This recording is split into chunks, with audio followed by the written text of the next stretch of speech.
Ton médecin et ta femme se connaissent trop bien, murmura la petite fille devant le parking de l'hôpital. Paul Garnier s'arrêta.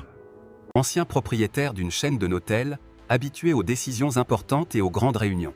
Mais ce matin-là, dans le bureau du docteur Morel, on venait de lui annoncer une phrase qui avait brisé quelque chose en lui. Vous présentez les premiers signes d'une démence progressive. Tac. Paul n'avait rien répondu. Depuis quelques semaines, il oubliait des rendez-vous, perdait ses clés, signait parfois des documents sans se souvenir. It's okay. Just take a deep breath. We'll figure this out. Laisse-moi gérer les choses. Elle voulait qu'il lui donne une procuration complète sur ses comptes, ses biens et surtout sur la vente. Je dois te dire quelque chose, Paul. C'est ma faute. Quoi donc, Nora? Elle portait un vieux manteau rose. Et tenait un sachet de médicaments dans ses mains. Qu'est-ce que tu viens de dire? Demanda Paul. La fillette regarda vers le parking, puis baissa la voix. Votre femme? Je l'ai vue embrasser le docteur Morel. Derrière sa voiture. Après, il lui a dit pas. Encore quelques semaines de traitement, et il signera tout. Paul sentit son cœur se serrer. Tu es sûre?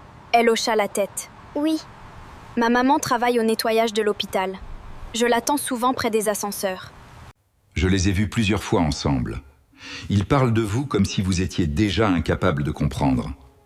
À cet instant, Isabelle sortit de l'hôpital avec un sourire triste parfaitement matrisé. Paul, quoi? Pourquoi restes-tu là, quoi? Et qui est cet enfant-fa? Son regard se posa sur la fillette, froidement. Ne parle pas aux enfants qui traînent dans les couloirs. Tu viens de recevoir. une nouvelle difficile, tu es fragile, viens, je te ramène. Paul ne répondit pas. Pour la première fois, la main d'Isabelle.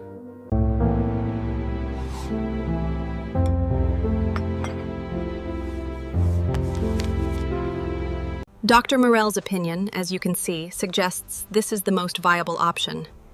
He was very reassuring when we spoke. Ce n'est qu'une sécurité, mon amour. Paul regarda le stylo. Je vais réfléchir. Le sourire d'Isabelle se crispa.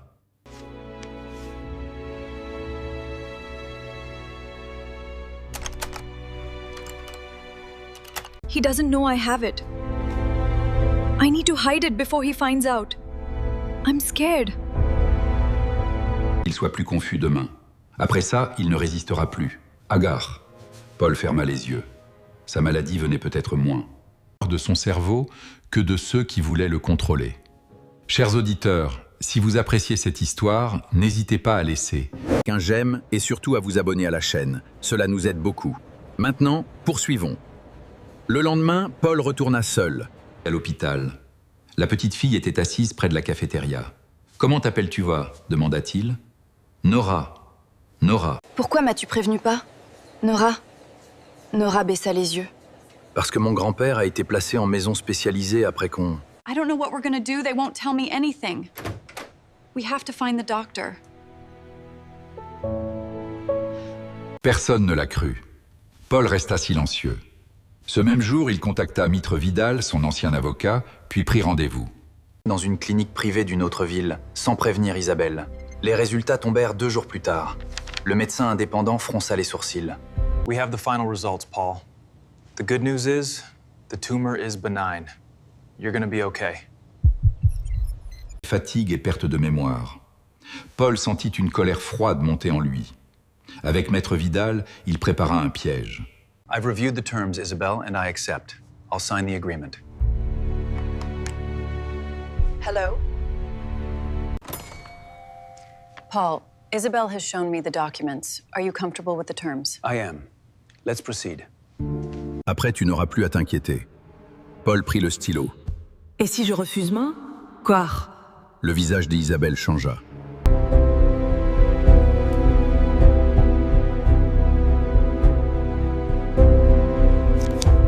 We know you did it, Paul. It's over. The evidence is conclusive. Sign the confession now, or we proceed.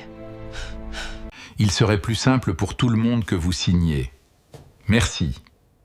C'est exactement ce que j'avais besoin d'entendre.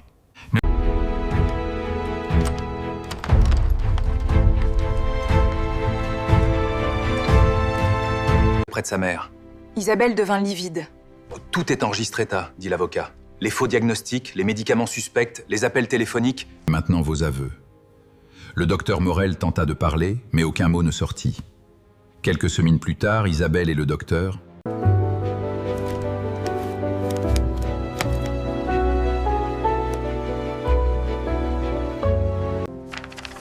Paul, il faut faire attention. Il surveille les dossiers de l'hôpital. Ne fais confiance à personne. Qui travaillait de nuit à l'hôpital. Paul lui proposa un emploi stable dans l'une de ses anciennes résidences, puis offrit à Nora. Paul, why are you helping us? Your mother is a very special person, Nora. It is my privilege.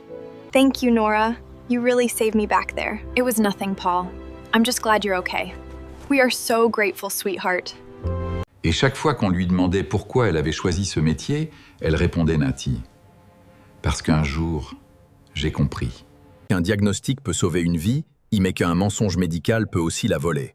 Fin de l'histoire. Ceci est une histoire fictive. When we consider the nature of trust, we must also face the pain of betrayal. It changes us. Partagez votre avis dans les commentaires.